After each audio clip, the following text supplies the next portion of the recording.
안녕하십니까. 백정기 의사 손자 백재승이라고 합니다. 반갑습니다. 네. 태어나 보니 저희 할아버지가 구파 백정기 의사셔서 사실 살면서는 좀 쉽지 않은 길도 있었고 그랬지만 사실 좀 조용히 살고 싶었는데 저희 아버지의 뒤를 이어서 행사에 좀 참여를 하다가 한 몇 년 전에 삼이사와 이제 백범 김구 선생님의 상징 조형물 기념 이제 개관 행사가 있었어요. 지금 이 효창공원에 있는데 그 행사를 보면서 그 행사가 굉장히 마음에 깊이 남았습니다. 그래서 사실 그 전에는 그런 후손으로서의 어떤 행사에 많이 참여하지 않았지만 그 이후로 좀 이러저런 행사에 참여하고 있습니다. 저희 할아버지는 일단 아나키스트라는 그 말을 떼놓고는 생각할 수 없는 분입니다. 아나키즘이라고 하면 지금 번역은 사실 무정부주의라고 번역이 되어 있지만 사실 제대로 된 번역은 사실 없는 것 같습니다. 자유연합주의도 아나키즘을 설명하는 말은 좀 아닌 것 같고, 그거는 이제 정치 체제로서의 말이고, 사실 풀어서 얘기하자면 누구도 억압하지 않고 또 누구에게도 억압받지 않는 그러한 자유정신이 아나키즘이라고 얘기할 수 있겠고, 그 아나키즘을 실천하는 분들이 아나키스트입니다. 그래서 저희 할아버지가 독립운동의 이념, 투쟁의 이념으로 삼은 그 정신이 아나키즘입니다. 그래서 저희 할아버지는 사실 무장투쟁, 또 비폭력 투쟁이 아닌 폭력 투쟁을 하셨던 분입니다. 그래서 일본 기관이라든지 아니면 한 2만 톤급 군함들을 폭탄을 설치해서 이제 폭발을 시키고 그런 활동을 하셨고, 일반에겐 잘 알려지지 않았지만 윤봉길 의사의 훈코공원 의거도 사실은 기획 단계에서는 아나키즘 계열은 따로, 그다음에 상해 임시정부 계열은 따로 이렇게 같이 기획을 했었고, 좀 복잡한 과정의 어떤 거사 계획을 세웠었는데, 그것은 이제 표를 구하지 못해서 사실 식장에 들어가지 못함으로써 좀 실패가 되었고, 윤봉길 의사는 그날 당일날 성공을 거뒀던 것입니다. 거사의 성공이나 실패의 어떤 논하기 전에 저희 할아버지는 사실 어떤 주의나 사상보다도 사람을 가장 먼저 생각하셨던 분이라고 저는 생각을 합니다. 그래서 가장 사실 제가 모든 분들에게, 할아버지를 잘 모르시는 많은 분들에게 좀 설명을 드리고 싶은 저희 할아버지의 일화는 어떤 폭탄을 던지거나 혹은 일본의 어떤 주요 인사를 암살하거나 그러한 일들보다도 사실 사람을 살린 일입니다. 그러니까 의열단 단원이라고도 하고 유학생이라고도 하는데, 북경에서 상해로 어떤 한 청년이 넘어왔는데 폐병에 걸린 채로 넘어왔나 봐요. 근데 그 상해 사회에서는 당시에는 폐병이 불치병으로 여겨졌기 때문에 아무도 돌보려 하지 않고 좀 피해 다녔는데, 저희 할아버지가 그렇게 놔둘 수 없다라고 하고 이제 숙소로 데려와서 지극정성으로 간호를 하셨는데, 이제 병이 다 낫지는 못해서 사실은 할아버지가 이제 차편 배편을 모아서 또 여력을 모아서 귀국을 시키고, 근데 그 과정에서 사실 저희 할아버지는 폐병에 옮으셨던 거죠. 그래서 근데 저희 할아버지께서는 그렇게 간호를 하면서, 누군가를 간호하면서 당신은 그러셨음에도 불구하고 당신 곁으로는 누구도 오지 못하게 하고 옮지 않도록, 전염이 되지 않도록 정말 각별히 조심을 하셨다고 하더라고요. 아나키즘이라는 것이 사실 거창한 것이 아니라 약자를 돌보고 또 누구도 억압하지 않고 억압받지 않는 그러한 평등한 사회를 이루는 것이 사실 이상적인 사회를 이루는 것이 목표이기 때문에, 그런 사회를 이루려고 정말 삶 그 자체를 좀 실천을 하셨던 것 같아요. 그래서 저희 할아버지의 사실 가장 빛나는 역사는 사실 그 부분이 아니었나 저는 사실 그렇게 생각합니다. 저희 할아버지는 이제 일반에게 많이 알려진 바로는 사실 그것조차도 많이 알려지지 않았지만 알려진 바로는 6.3정 의거를 계획을 하시다가 성사를 못하시고 체포가 되신 걸로 알려져 있습니다.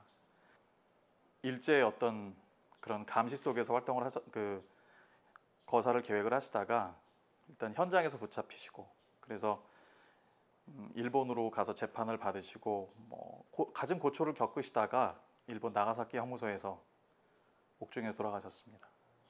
돌아가시면서 나는 이제 더 얼마 못 살 것 같다. 내 늙은 어머니한테 못 뵙고 죽는 것이 너무 한스럽지만 아직 건강한 나의 동료들은 좀 아직 살아서 여기를 나가서 꼭 못다 이룬 꿈을 이루길 바란다라고 말씀하시고 그리고 그렇게 돌아가신 걸로 되어 있습니다. 글쎄요. 좀 거사가 성공을 하셨으면 어땠을까라는 생각도 들고 그러면 저희 할아버지도 교과서에 나오셨겠죠. 근데 성공은 못 하셨을지라도 저희 할아버지가 이루셨던 그리고 이루시려고 했던 많은 것들은 아직 여전히 남아 있습니다. 그래서 후손으로서 그 뜻을 좀 이어서 살고자 합니다. 다른 분들한테는 여기가 이제 공원이겠지만 사실 저희한테는 할아버지의 묘소가 있는 곳이거든요. 그래서 명절 때 혹은 그냥 좀 답답할 때 뭔가 일이 잘 풀리지 않을 때 이럴 때 간혹 와보기도 하고 친구들 데리고 와서 좀 소개시켜 주기도 하고 그런 곳이죠. 네, 효창공원은 원래 이 자리는 이제 일본이 처음 우리나라를 침략을 했을 때 원래 여기가 제가 정확하게 기억이 나지 않지만 조선시대 세자의 묘였는데 여기를 밀어버리고 골프장으로 만들었다고 하더라고요. 이제 골프장으로 만들었다가 이제 해방 후에 김구 선생께서 여기를 이제 묘역으로 조성을 하기 시작을 했는데 324 그러니까 이봉창, 윤봉길 그리고 저희 할아버지까지 일본에서 유해를 송환식을 해서 여기 이제 안장을 하는 그런 행사가 의식이 벌어집니다.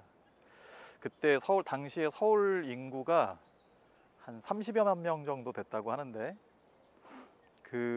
324 유해 봉환하는 그 행렬에 서울시 인구의 한 5만 명 정도가 참석을 했다고 하는 굉장히 사실 1919년에 이제 고종 인산일 이후로 가장 큰 행사가 가장 큰 인파가 모였다고 또 얘기하는 그런 식의 어떤 봉환 행렬이 이어졌습니다.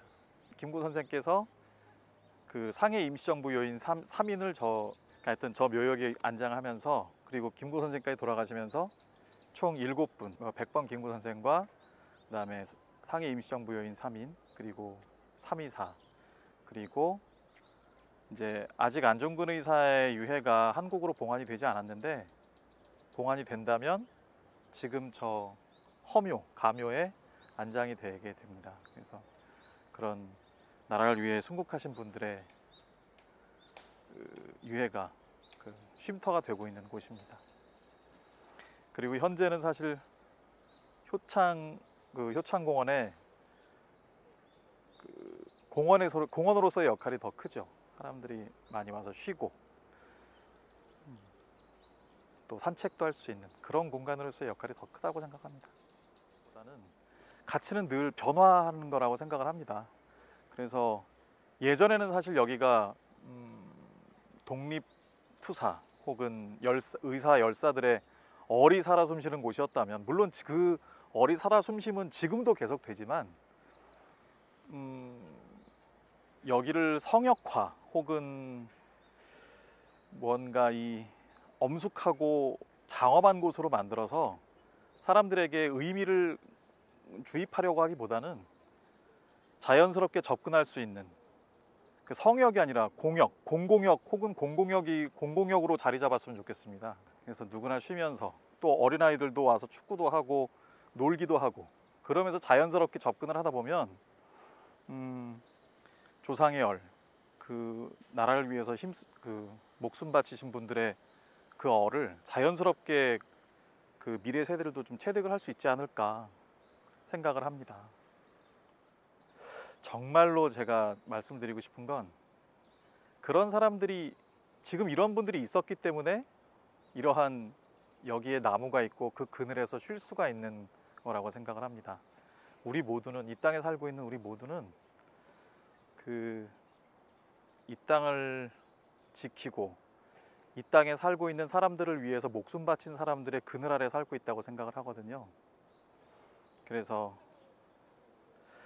저희 아이들, 저도 아이가 있습니다만 저희 아이들, 또 저희 미래 세대가 그 사람들이 있음으로 해서 우리가 이 땅에서 그들의 그늘 아래서 숨을 쉬고 살 수 있는 거구나 라는 생각을 했으면 좋겠습니다.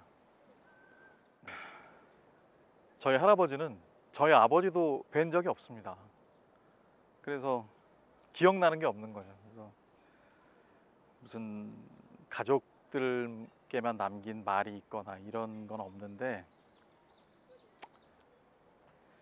저희 어머니가 저희 집에 이제 시골에 시집을 오셔서,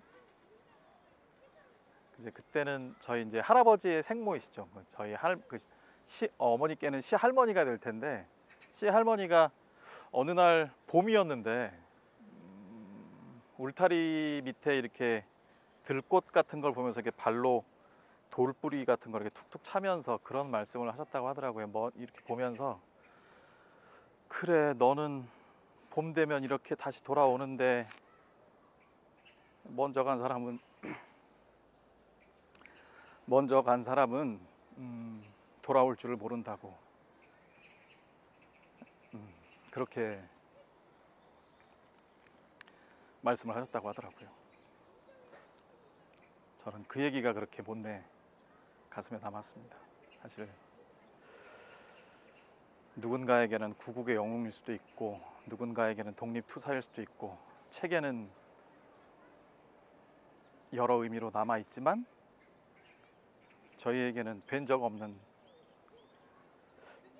어떨 때는 뭐 그렇게 큰 나라에서 해준 게 뭐가 있다고 목숨까지 바치면서 그랬나 싶은 그런 할아버지시죠.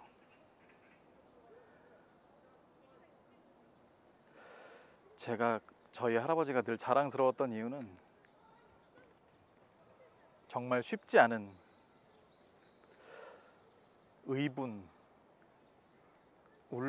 의분이라고 하는데, 그 개인적인 분함을, 나라 잃은 분함을 공의로서, 그리고 자신의 목숨까지 바침으로써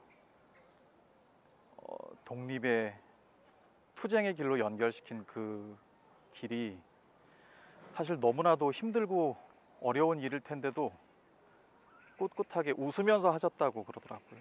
그런 모습이 너무나도 자랑스럽습니다. 물론 가족들에게는 다시는 19살, 20살 이후로는 볼 수 없었던 그런 분이지만, 저희는 그런 분의 후손으로서 늘 그분을 가슴에 담고 마음에 새기고 살아가고 있습니다. 그 미래 세대가 저희 할아버지를 어떤 식으로 기억해 주길 바라지는 않습니다. 모든 사람들이 의사 열사들의 이름을 기억해 주길 바라거든요. 근데 언젠가는 그 이름이나 얼굴은 잊혀집니다. 정말 기억에 남는 건 정신이어야 된다고 생각합니다. 지금 우리나라도 뭐 지역 갈등, 세대 갈등, 온갖 갈등 속에 살고 있는데, 저희 할아버지가 지키시려고 했던 사람을 위하고 정말 사람이 같이 살 수 있는 그런 세상에서 함께 숨쉬고 같이 평등하게 살 수 있는 그런 세상을 꿈꾸셨던 할아버지의 정신을 기억해 주면 더 좋겠습니다.